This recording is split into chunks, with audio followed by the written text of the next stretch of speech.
Sikh regiment जो है Indian army की सबसे ज़्यादा मानी हुई रेजिमेंट है। इसमें सबसे ज़्यादा गैलेंट्री अवार्ड्स दिए गए हैं। जो ब्रिटिश भी थे तो उन्होंने वर्ल्ड वॉर्स के टाइम पे सिख रेजिमेंट को अपने मेन ऑपरेशंस के टाइम में यूज़ किया। अगर आप फ्रांस देखें, अगर आप यूके देखें, तो आज भी जो मेमोरियल बनाए गए हैं उनमें सिख रेजिमेंट का स्पेशल मेंशन है। तो इसका मेन यही है कि जो एक कौम है, इस कौम के खून के अंदर ही लड़ाई का जज्बा भरा है। हर पलटन का अपना इतिहास होता है, अपने कुछ ट्रेडिशन होते हैं। 132 साल पुरानी हमारी पलटन है। हमारी पलटन के रेज होने के ठीक 4 साल बाद हमने हमारा पहला बैटल ऑनर मणिपुर में ले लिया था और 1891 के बैटल ऑनर के बाद ठीक 7 साल बाद हमने सारागढ़ी का इतिहास रच दिया। तो आप समझिए जो नई पलटन खड़ी हुई है उसकी नींव कितनी मजबूत होगी, जिसकी इतिहास की दूसरी लड़ाई ही सारागढ़ी की लड़ाई है। सिख रेजिमेंट इंडियन आर्मी की मोस्ट डेकोरेटेड रेजिमेंट है। मोर देन 3000 अवार्ड्स हैं इसके पास। एंड जितनी वॉर में इसने अभी अब तक जब तक प्रूव किया, एंग्लो इंडियन वॉर देख लीजिए आप, प्री इंडिपेंडेंस के जितने वॉर देख लीजिए, world war number 1, world war 1, world war 2 and post independence अगर आप देखेंगे 1947, 62, 71, 99, तो हर जगह इसने अपने आप को प्रूव किया है। एंड इंसर्जेंसी में भी जो 90 से शुरू हुई है वो आप JNK की देख लीजिए या नॉर्थ ईस्ट की, हर जगह सिख रेजिमेंट ने प्रूव किया है। जिन गुरु ने औरों के जीवन के लिए अपना शीश कटा दिया, आज भी ये सैनिक उस परंपरा को जीते हैं जिस पंथ में कुर्बानी जन्म का संस्कार है। वो फौजी मातृभूमि की लाज के लिए अंतिम सांस तक लड़ते हैं। हम लोग गुरु गोविंद सिंह का जो एक बाणी है उसको बहुत फॉलो करते हैं। हमारी पूरी ट्रेनिंग उस पर बेस्ड है। उन्होंने 4 लाइन बोली थी, चिड़ियों से मैं बाज लड़ाऊं, गिदड़ों को मैं शेर बनाऊं, 1.25 लाख से 1 लड़ाऊं, तभी गुरु गोविंद कहलाऊं। इन 4 लाइन पे हमारी पूरी ट्रेनिंग बेस्ड होती है। जो ट्रेनिंग हम यहाँ पे दे रहे हैं, it is a basic training, फौज के अंदर एनरोल होने से पहले की ट्रेनिंग। तो क्या है, हम यहाँ पे इनको फिजिकली ट्रेन कर रहे हैं और सबसे इम्पॉर्टेंट इनको मेंटली ट्रेन कर रहे हैं। जब तक ये मेंटली टफ, मेंटली ट्रेन नहीं होंगे, ये आगे किसी भी प्रॉब्लम को आगे फेस नहीं कर पाएंगे। So the basic fundamental point, fundamental part of training is to train them physically and to train them mentally. Regiment का औपचारिक इतिहास 1846 से शुरू होता है, लेकिन इसकी जड़ें 10 गुरुओं की सीख और बलिदान में है। आज का सिख रेजिमेंट शेर पंजाब महाराजा रणजीत सिंह की खालसा सेना से प्रेरित है। सिख परंपरा की छाप समूचे रेजिमेंट पर नजर आती है। हमारे अंदर हमारे गुरुओं ने जो हमें सीख दी है उससे हमें यही पता लगता है कि जो हमारा देश है, हमारे देश के लिए जब गुरु गोविंद सिंह जी ने भी जब भी मुगलों का सामना किया 1897 में, जब हम ईश्वर सिंह जी की बात सुनते हैं, हवलदार ईश्वर सिंह जिन्होंने, तो वो अपना जज्बा ही अपने भूमि के प्रति वो जज्बा है, वो प्रेम है कि जो हमें कुछ भी कर गुजरने पे तत्पर करता है और तैयार रखता है। ये हमारे लिए बहुत ज़्यादा फ़ख्र की बात है कि हम उस सेना का हिस्सा है जिस पर हमारे गुरु गोबिंद सिंह जी, हमारे महाराजा रणजीत सिंह के द्वारा तैयार की गई खालसा फौज का अभी हम हिस्सा में और उनके अंदर हमें सर्विस करने का मौका मिला, जो हमारे लिए एक फ़ख्र वाली बात है। मेरे को बहुत गर्व हुआ सिख रेजिमेंट में ज्वाइन करने से। सिख रेजिमेंट का महाराजा रणजीत सिंह का इतिहास जब पढ़ते हैं तो कितना पुराना, इन्होंने बहुत लंबे समय तक, बहुत दूर तक राज किया खालसा। तो बहुत गौरव महसूस होता है कि सिख रेजिमेंट महाराजा रणजीत सिंह ने खड़ा किया था, इसलिए बहुत गौरव होता है कि सिख रेजिमेंट में आया हूँ। तो उस रेजिमेंट में आया हूँ जिसका बहुत गौरवशाली इतिहास है। कौन होता है एक सिख सिपाही? सिख सिपाही वो होता है जो किसी भी मुश्किल को बड़ा नहीं मानता, किसी भी दुश्मन को खतरनाक नहीं मानता, जो हंसते हंसते कुर्बान हो जाए लेकिन एक पल के लिए उसके मन में कोई झिझक नहीं आती है। ये हिंदुस्तान के वो योद्धा हैं जिन्होंने हर युद्ध में हमारा मान बढ़ाया है। अगर आज इनकी वर्दियों को आप पसीने में तरबतर देख रहे हैं तो इस चीज को भी समझिए कि कहते हैं प्रशिक्षण में जितना पसीना बहाया जाता है, युद्ध भूमि में उतना कम रक्त बहाना पड़ता है अपना। जवानों के मन में अपने इस रेजिमेंट के प्रति ऐसा फख्र है कि इससे जुड़ने के इनके किस्से भी अद्भुत हैं। आप दोनों भाई हैं, सगे भाई हैं? हाँ जी मैम। दोनों ने एक साथ सोचा कि हम सिख रेजिमेंट में? जी हमने एक साथ सोचा, हमने एक साथ प्रैक्टिस भी शुरू की। जे मेरे से 1 साल बड़ा था, जे पहली भर्ती देखी थी जब इसने, तब मेरा ही मन इसके साथ जाने के कर रहा था। क्यों आप ज्वाइन करना चाहते? क्योंकि हम सिख फैमिली से बिलोंग करते हैं और अब भगवान ने हमारे सेंटर भी सिख सेंटर ही चुना, इसलिए हमें गर्व है कि हम सिख सेंटर में ट्रेनिंग कर रहे हैं। मेरे फादर फौज में ही सेवा करते करते ही शहीद हो गए थे। वो जब भी अक्सर छुट्टी आया करते थे, मेरी माँ से कहा करते थे कि मैं अपने बेटे को सेना में भर्ती कराऊंगा, और मेरा भी बचपन से शौक़ था कि मैं सेना में भर्ती होऊंगा। और जो मेरे साथ के दोस्त थे वो भी सेना में ट्रेनिंग कर रहे थे, और ट्रेनिंग करते करते जब वो छुट्टी आए तब मैंने देखा कि वो 28 जो उनको इज़्ज़त मान सम्मान मिला, उससे प्रभावित होकर मैंने भी ठान लिया कि मैं भी सेना में भर्ती होऊंगा। I would like to talk about my younger brother who is in the RT center. I motivated from her. जब वो घर पर ट्रेनिंग करने के वापस आया तो जब मैंने उसको देखा कि वो आर्मी यूनिफॉर्म में कितना स्मार्ट लगता है, सो आई मोटिवेटेड फ्रॉम हर। पहले तो सर मेरा भाई जो कि सिख रेजिमेंट सेंटर में 2 साल पहले भर्ती हुआ था, जब मैं उसे देखता था तो मुझे गर्व महसूस होता था कि मैं उसकी तरह बनूं, उसके जैसा टर्न आउट हो मेरा, और मैं उसके जैसा बनकर सिख रेजिमेंट ज्वाइन करूं।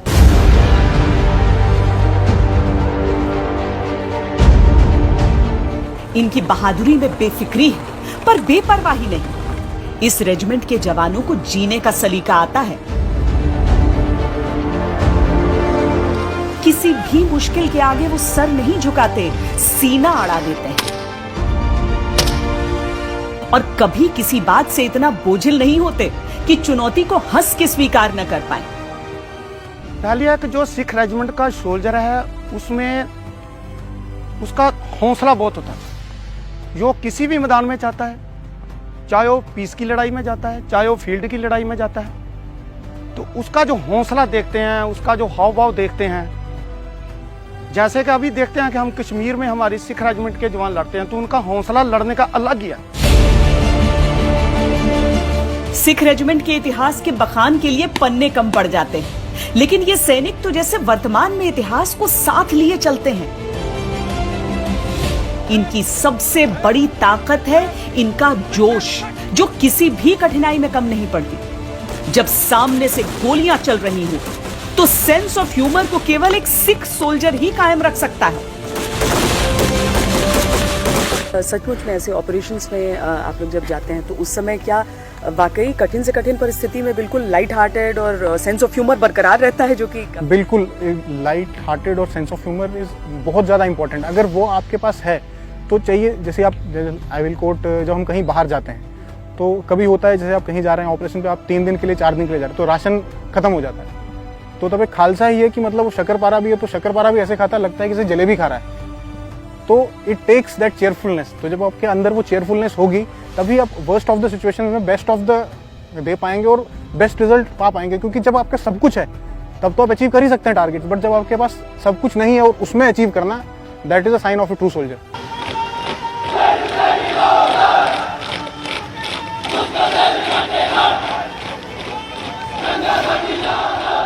रिक्रूटों के लिए इस गीत को हाल ही में गढ़ा गया है। इसके बोल ध्यान से सुनिए तो समझेंगे कि हल्के फुल्के अंदाज में कठिन ट्रेनिंग को लेना भी उसी दिलेर विरासत को आगे बढ़ाने की कड़ी में शामिल है।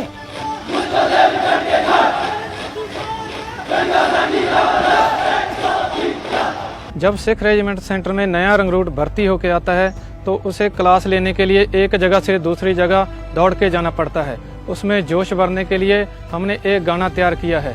चल जवाना दौड़, देश नू तेरी लोड़, हर मैदान फतेह कर, मुश्किल दे विच डट के खड़, सिख रेजिमेंट दी शान, तिरंगा साडी जान। इस सॉन्ग का मतलब है कि हमें जब रंगरूट एक जगह से दूसरी जगह दौड़ के मार्च करता है तो गाने के साथ उसमें जोश पैदा होता है। सिख रेजिमेंट हमारी शान है, जो तिरंगा है हमारी जान है। तिरंगे के लिए हम 24 घंटे अपना बलिदान देने के लिए हमेशा तैयार रहते हैं। इसलिए ये गाना रंगरूटों में बहुत जोश पैदा करता है।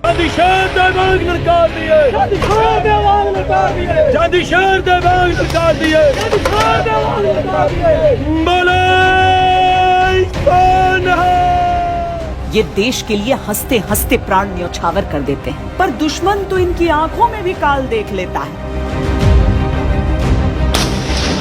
सिख रेजिमेंट से अगर आज चीन थर-थर कांपता है तो उसकी जड़ें 100 साल से भी ज्यादा पुरानी हैं। दरअसल विदेशियों और ईसाइयों के खिलाफ 1900 में चीन में उग्र और हिंसक आंदोलन शुरू हुआ, जिसे बॉक्सर रिबेलियन कहा गया। दुनिया भर की सेनाएं कुछ नहीं कर पा रही थी। चीन ने 400 विदेशियों को बंधक बनाकर रखा था।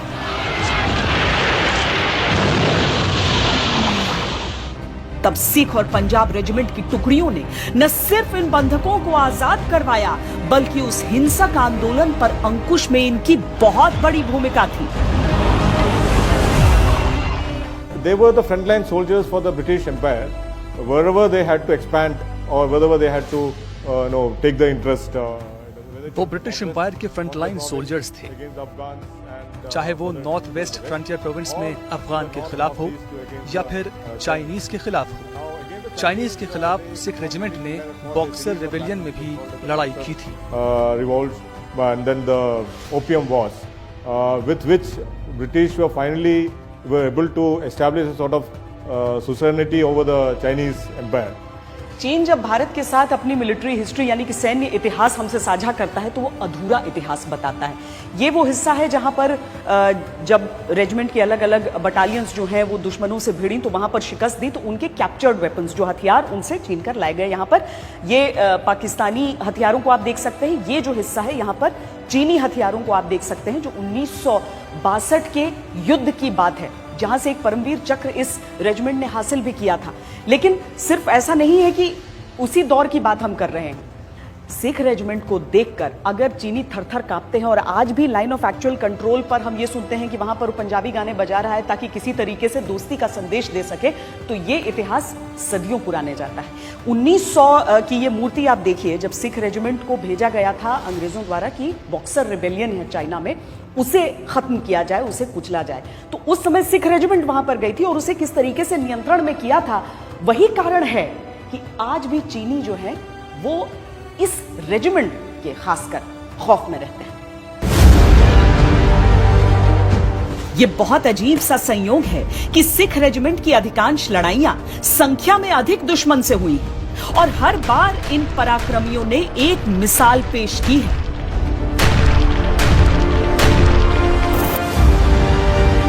सारागढ़ी के 21 योद्धाओं की कहानी इतिहास में दर्ज है। इत्तेफाक है कि 1962 में वन सिख के जिन जवानों ने हजारों चीनियों से लोहा लिया, उनकी संख्या भी 21 थी। इनकी तैनाती देश के पूर्वोत्तर में तवांग में थी। यहां तोंगपेंग ला में रिज पर प्लाटून की कमान सूबेदार जोगिंदर सिंह के हाथों में थी। बेहतरीन हथियारों से लैस चीनी भारत में भीतर और भीतर दाखिल होते जा रहे थे।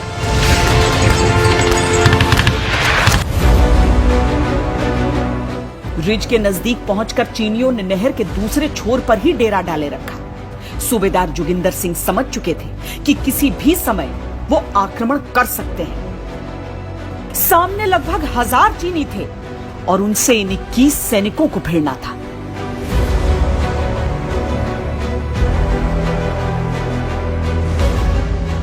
क्योंकि उस समय के हालात में न तो रीइंफोर्समेंट का आना संभव था, न ही कोई और मदद। चीनियों ने सोचा था शायद भारतीय सैनिक डरकर मोर्चा छोड़ देंगे, लेकिन जब 3 दिन तक खौफ का नामो निशान नहीं देखा तो 23 अक्टूबर की सुबह 5:30 बजे चीन ने धावा बोल दिया। 1962 के युद्ध में कितनी सीमित सुविधाओं के साथ हमारे सैनिकों ने युद्ध लड़ा था, ये आप सब जानते हैं। किस तरीके से हमारे पास गोलियां नहीं होती थी, जवानों की संख्या चीनियों की तुलना में बहुत कम होती थी, लेकिन उसके बावजूद डटे रहते थे। सूबेदार जोगिंदर सिंह, जिन्होंने 1962 के युद्ध में तवांग के इलाके की रक्षा में जान की बाजी लगा दी थी, उनके साथ जो सैनिक थे एक एक के पास जाकर उनका उत्साह बढ़ाते रहे। आखिर में खुद भी बुरी तरीके से घायल हो गए थे और कोई नहीं बचा था उनके साथ। जो चीनियों ने उन्हें कैप्चर करके वो ले गए, एक प्रिजनर ऑफ वॉर की तरह वहां पर रहे, लेकिन डटे रहे। हिंदुस्तान की नाक को, हिंदुस्तान की साख को नीचे नहीं होने दिया था। और चीनियों को भी जब यह एहसास हुआ कि किस योद्धा से उनका पाला पड़ा है, अगले साल जब भारत सरकार ने उन्हें परमवीर चक्र से सम्मानित करने का सोचा, तो चीन की तरफ से उनकी जो अस्थियां थी वो भारत को पूरे सम्मान के साथ सौंपी गई थी।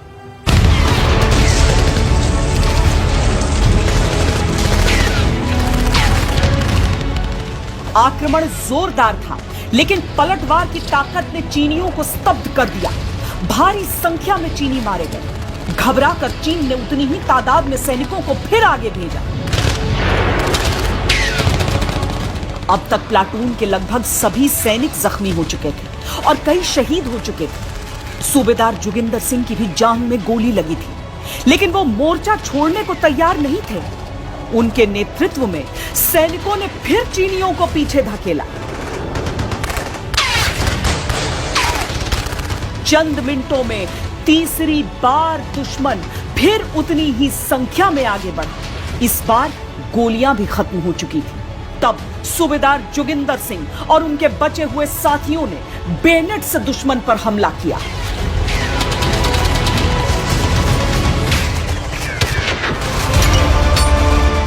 लेकिन दुश्मन की संख्या अंतहीन थी। उनके हथियार कहीं ज्यादा आधुनिक और बेहतर थे। बुरी तरह से घायल सूबेदार जोगिंदर सिंह को चीनियों ने युद्ध बंदी बना लिया।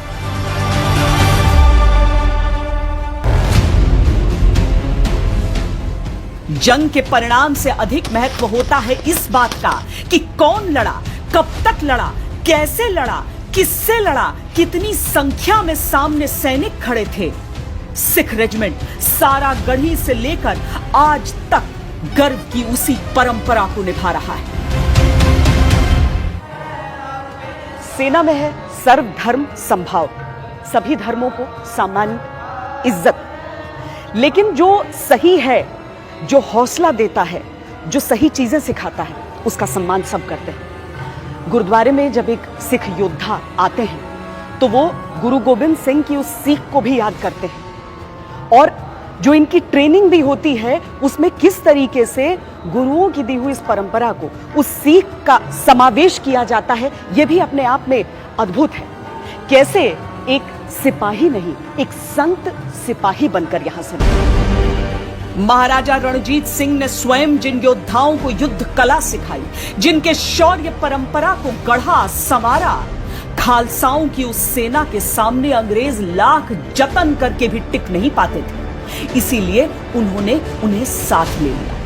उस समय सिख आबादी कुल आबादी का 1% थी और ब्रिटिश इंडियन आर्मी में सिख लड़ाकों का अनुपात 20% था।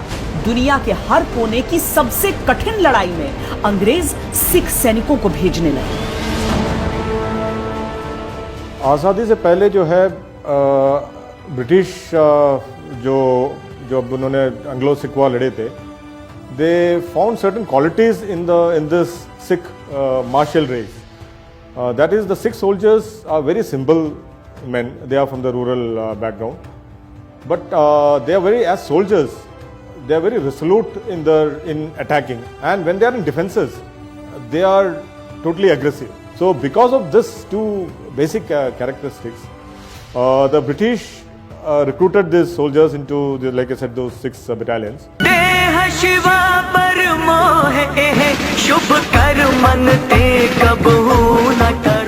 रेजिमेंट का मार्च चमकौर की लड़ाई में गुरु गोबिंद सिंह द्वारा लिखित गीत है, जो ईश्वर से यह वरदान मांगता है कि अच्छे कर्मों से कभी न डिगे, चाहे बड़ी संख्या में दुश्मन क्यों ना आ जाए, जीत निश्चित करें।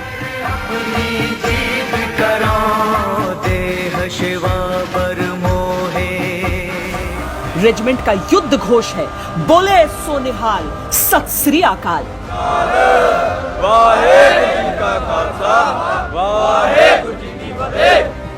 यानी जो ईश्वर को परम सत्य मानता है वो सदैव विजयी होता है।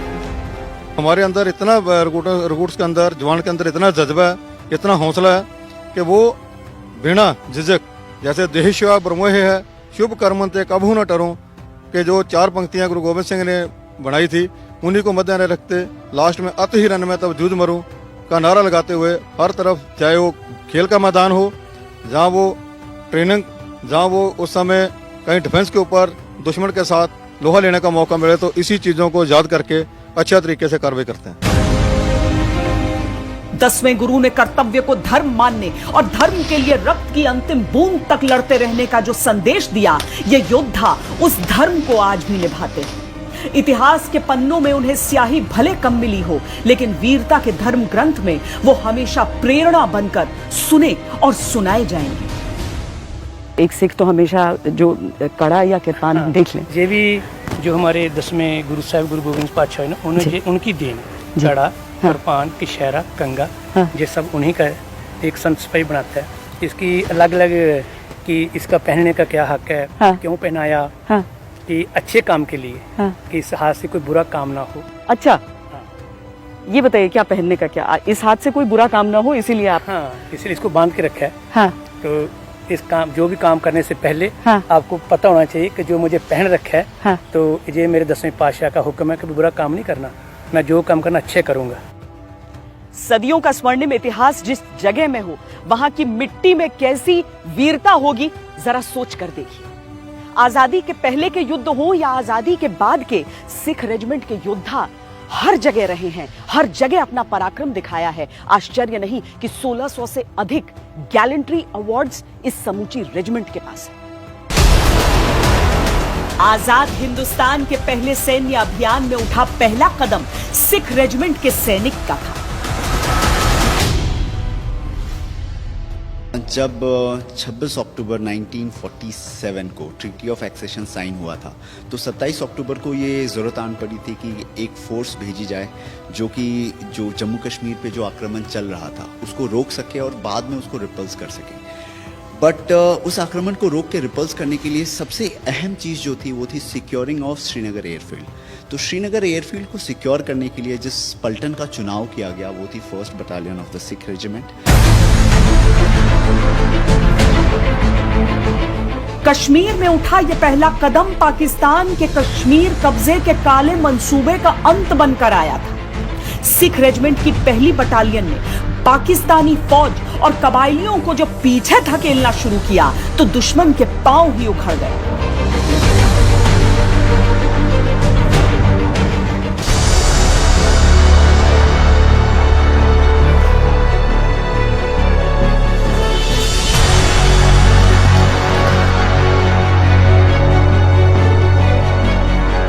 झारखंड के रामगढ़ में स्थित इस सिख रेजिमेंटल सेंटर में शौर्य की उस विरासत को ट्रेनिंग में ढालने के प्रयास अनवरत जारी रहते हैं।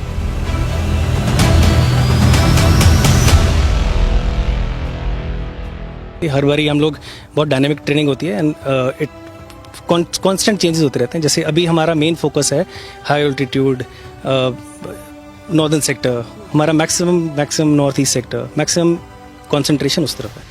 सो उसी तरह हम उनको उनको हम उस तरीके से सिखाते हैं कि उस तरफ क्या चल रहा है, हाई ऑल्टीट्यूड में क्या कुछ होता है, हाई ऑल्टीट्यूड में जब जाएंगे पहली बार तो क्या क्या प्रॉब्लम्स आएंगी, क्या क्या इनको फेस करना पड़ेगा।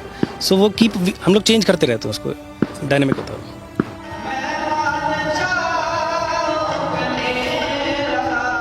भक्ति में साथ रमते हुए दिन की शुरुआत करते हुए, खान पान करते हुए, प्रशिक्षण में पिसते हुए,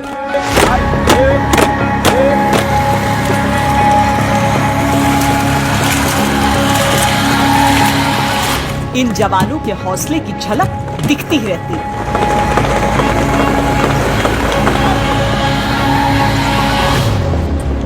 हमारा जो लड़ाई के लिए है कई सारे स्किल्स रिक्वायर्ड है। उसमें एक एक्यूरेसी है, दूसरा एक फील्ड क्राफ्ट, बैटल क्राफ्ट करके बोलते हैं। तो फर्स्ट जो एक्यूरेसी है उसके लिए काफ़ी टाइम लगता है एक सोल्जर को एक्यूरेसी पकड़ने के लिए। तो इनिशियली हम उसका ड्राई प्रैक्टिस कराते हैं, हथियार को लेके विदाउट एमिनेशन, विदाउट मैगजीन, उसको ड्राई प्रैक्टिस हैंडल करना सिखाते हैं।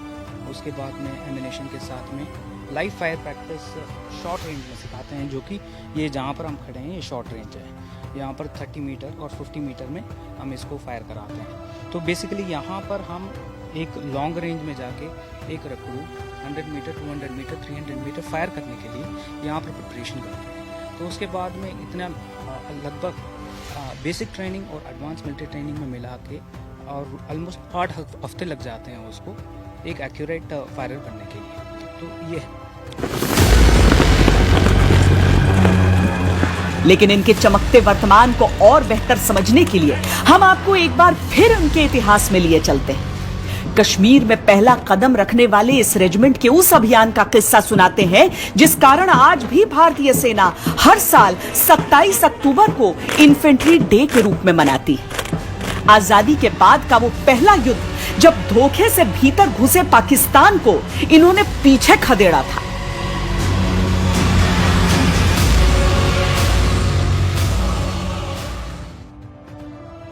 आजादी के बाद का पहला युद्ध जिसमें पाकिस्तान इस कोशिश में था कि पीछे हटते हटते भी वो जम्मू कश्मीर के अधिक से अधिक इलाके को अपने काबू में कर ले। टीटवाल का जो इलाका था वहां पर 8 अटैक कर चुका था पाकिस्तान, लेकिन रीच मार गली में जहां पर लांस नायक करम सिंह, उस समय लांस नायक, बाद में ऑनररी कैप्टन के तौर पर उन्होंने रिटायर किया, वो अड़ गए, डट गए और पाकिस्तानियों के मंसूबों को वहां पर कामयाब नहीं होने दिया था। ये आजाद हिंदुस्तान में परमवीर चक्र से जिन सैनिकों को सम्मानित किया जाता है उनमें पहले ऐसे योद्धा थे जो जीवित रहते हुए इस सम्मान को उन्होंने पाया था।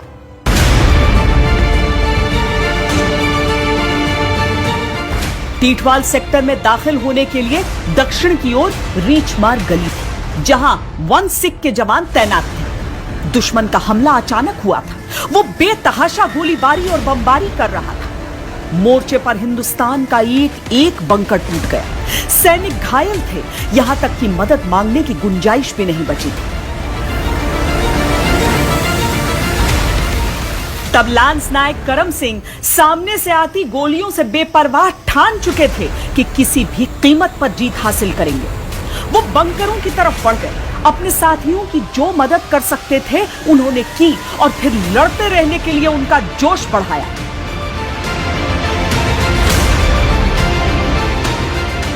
उस एक दिन में दुश्मन ने 8 दफा हमला किया था। हर बार भारतीय जवान उन्हें पीछे धकेल देते, लेकिन 5वीं बार जब दुश्मन ने धावा बोला तब तक लांस नायक करम सिंह 2 बार घायल हो चुके थे। अब दुश्मन भारी पड़ रहा था। आखिरी हमले तक पाकिस्तानी फ्रंट लाइन के बेहद करीब पहुंच चुके थे। तब लांस नायक करम सिंह ने सोचा कि अब अंतिम दांव खेलना होगा। वो ट्रेंच से बाहर कूदे, अपनी बेनेट से चुन चुन कर दुश्मन को मौत के घाट उतार दिया। लांस नायक करम सिंह की इस बहादुरी से बचे खुचे पाकिस्तानी घबरा कर भाग खड़े हुए। टीटवाल कभी भी पाकिस्तान के कब्जे में नहीं गया, हालांकि वो बार बार कोशिशें करता रहा। तकरीबन जो फर्स्ट सिख उस लड़ाई में जो 15 कैजुअलिटीज उनके हुए और तकरीबन 200-250 वुंडेड हुए थे और पाकिस्तानी की साइड से तकरीबन 300 जवान उनके डेथ हो गए थे और तकरीबन अराउंड 750 to 800 कैजुअलिटीज उनके साइड में हुए थे। तो इस लड़ाई जो उसने लांस नायक करम सिंह ने वहां पे किया था उसके लिए उनको परमवीर चक्र से सम्मानित किया था। 1947-48 के इस युद्ध में सिख रेजिमेंट का पराक्रम दिखा तो 1965 के युद्ध में तो एक आदेश पर सिख रेजिमेंट के जवान लाहौर तक पहुंच गए थे। आज भी बरकी के पुलिस थाने का यह निशान इनके म्यूजियम में इनकी शौर्य गाथा कह रहा है। जंगलों में दुश्मन देश की सेना का सामना करना हो या फिर आतंकवादियों का शिकार, सिख रेजिमेंट के इन जवानों को हर चीज की ट्रेनिंग दी जाती है। इसीलिए अगर युद्ध में इनके पास एक से बढ़कर एक सम्मान है, 2 परमवीर चक्र हैं, तो युद्ध से परे भी 4 अशोक चक्र इस रेजिमेंट ने हासिल किए हैं। समृद्ध इतिहास के साथ जरूरी होता है सशक्त वर्तमान, और इसीलिए सिख रेजिमेंट की ट्रेनिंग में कई बदलाव होते रहते हैं। पिछले 1 साल में रिक्रूट्स के लिए 28 अलग अलग क्लब्स बनाए गए हैं ताकि बाकी ट्रेनिंग के साथ वो ये प्रतिभाएं भी हासिल कर सके। इसमें भंगड़ा, गतका से लेकर अलग अलग स्पोर्ट्स शामिल हैं।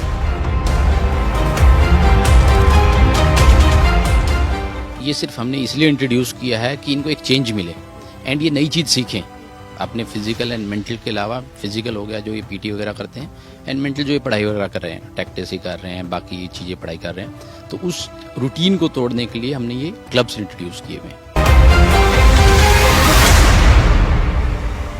गतका एक मार्शल आर्ट है और सदियों से यह कला शौर्य और कुशलता का प्रमाण है।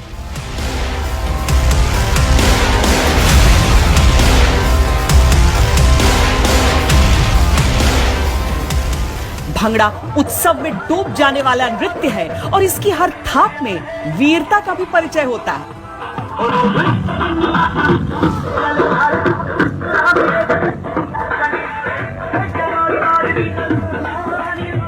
पारंपरिक शैलियों के साथ आज के सभी खेल, प्रतिस्पर्धा का हर मौका यहां इस रूप में दिखता है।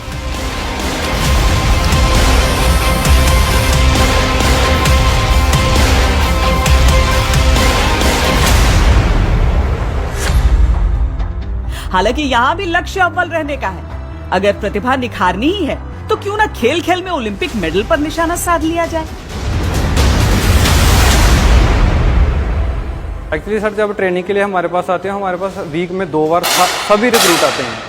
सभी रिक्रूटों को हम पहले उनको ड्राइव प्रैक्टिस करवाते हैं, फिर उनको फायर करवा के चेक करते हैं और उनकी एजुकेशन क्या है, रहने का तौर तरीका कैसा है, और डिसिप्लिन सबसे पहले है। कोई भी हम स्पोर्ट्स करते हैं उसमें डिसिप्लिन सबसे आला दर्जे का होना बहुत ज़रूरी है, इसलिए उससे चेक कर लेते हैं हम और निशान यहाँ प्रैक्टिस करवाते हैं पहले 2 वीक, उसके बाद फायर करवाते हैं। जिसकी ग्रुपिंग में अच्छा होता है उसको हम यहाँ पे सिलेक्ट करते हैं।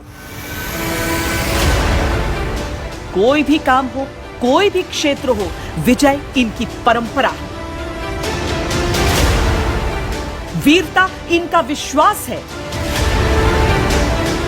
बलिदान इनकी विरासत है। ये सिख रेजिमेंट है। रेजिमेंट्स का इतिहास होता है, यहाँ रेजिमेंट्स का तो इतिहास है लेकिन रेजिमेंटल सेंटर का भी इतिहास है। कल विनीत, क्या इतिहास है? रेजिमेंटल सेंटर क्यों आप कहते हैं कि ये सेंटर भी ऐतिहासिक है? दरअसल ये पहले रेजिमेंटल सेंटर नहीं था। जब इसकी रेजिंग हुई थी 1887 में, so it was raised as a normal infantry battalion.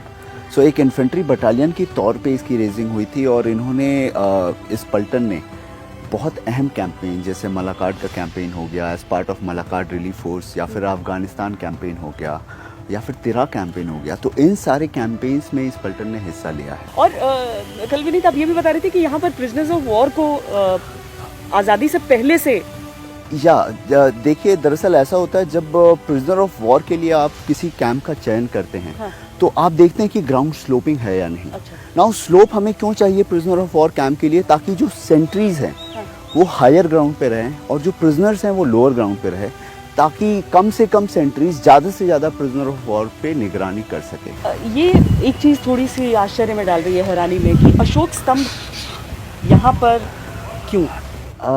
दरअसल ऐसा हुआ था 53rd नेशनल एग्जीक्यूटिव की जो मीटिंग हुई थी इंडियन नेशनल कांग्रेस की 1940 सन 1940 का कांग्रेस का अधिवेशन यहाँ पे हुआ था। और जब कांग्रेस का अधिवेशन यहाँ पे हुआ था तो यहाँ पे कांग्रेस के दिग्गज नेता जैसे कि महात्मा गांधी, पंडित जवाहरलाल नेहरू, सरदार वल्लभ भाई पटेल और इस अधिवेशन के अध्यक्ष थे मौलाना अबुल कलाम आज़ाद। तो ये अधिवेशन यहाँ पे हुआ था और इसी इवेंट को कमेमोरेट करने के लिए ये अशोक स्तंभ यहाँ पे स्थापित किया गया है। अच्छा।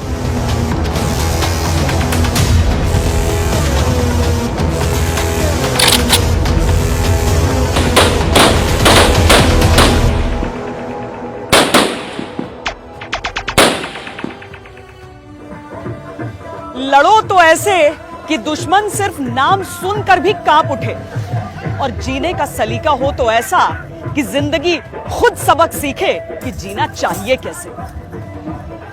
यही है हमारे लिए सिख रेजिमेंट।